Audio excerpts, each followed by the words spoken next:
जर तुमचे ओटी पोट घट्ट, जड किंवा अस्वस्थ वाटत असेल तर हा व्हिडिओ आहे फक्त आणि फक्त तुमच्यासाठी. बहुतेकदा लोकांना वाटते की ही समस्या हॉर्मोन्स, पचन किंवा पोटफुगीमुळे आहे, परंतु अनेकदा खरे कारण शरीरात निर्माण झालेला ताण आणि चुकीचा श्वासोच्छवास असतो. ओटीपोटाचा ताण कमी करण्यासाठी लागणारी प्रत्येक गोष्ट या व्हिडिओमध्ये आहे आणि या व्हिडिओच्या शेवटी मी तुम्हाला 5 मिनिटाचा ब्रीदिंग रुटीन पण शिकवेल, जो तुम्ही कधीही करू शकता, सकाळी किंवा रात्री. तरीही या व्हिडिओला शेवटपर्यंत पहा आणि एकही गोष्ट मिस नका करू. नमस्ते, मी विशाखा, तुमची योगा गुरु. तर चला सुरुवात करूया.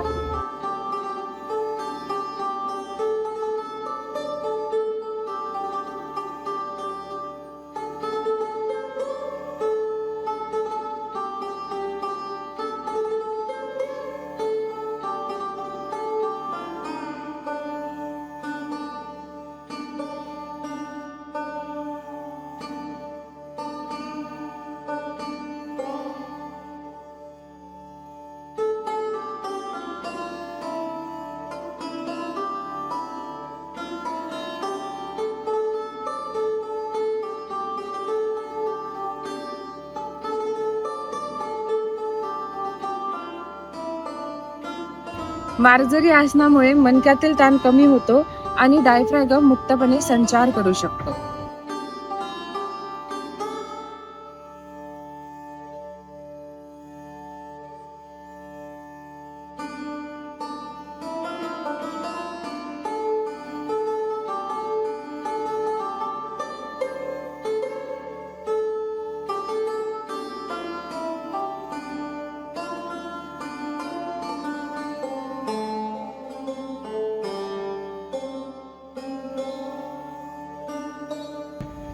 घट्ट कमरेचे फ्लेक्सर्स बहुतेकदा ओटीपोटाला खेचतात.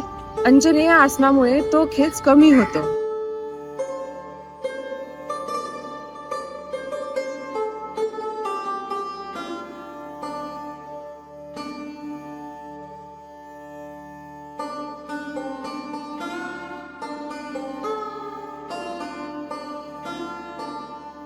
पेल्विक टिल्ट्स पेल्विक क्षेत्र सक्रिय करते आणि ओटीपोटात रक्त परिसंचार सुधारते.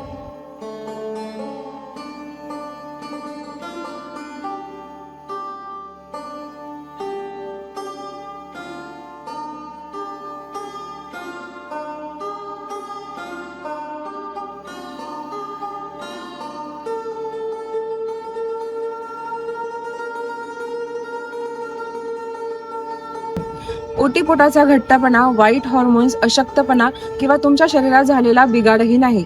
तो फक्त तुमच्या शरीरात निर्माण झालेला ताण आहे, जो अजूनही मुक्त झालेला नाही आहे. जेव्हा श्वास आराम करते तेव्हा पोट आराम करते आणि शरीर नैसर्गिकरित्या त्याचे अनुसरण करते. तर माझ्या चॅनलला लगेच सबस्क्राईब करून ती बेल बटन क्लिक करा, जेणेकरून तुम्हाला प्रत्येक व्हिडिओचे अपडेट्स मिळत राहतील आणि तुम्ही अपडेटेड राहाल. भेटूया लवकरच नवीन सेशनमध्ये नवीन टॉपिक सोबत. तोपर्यंत धन्यवाद.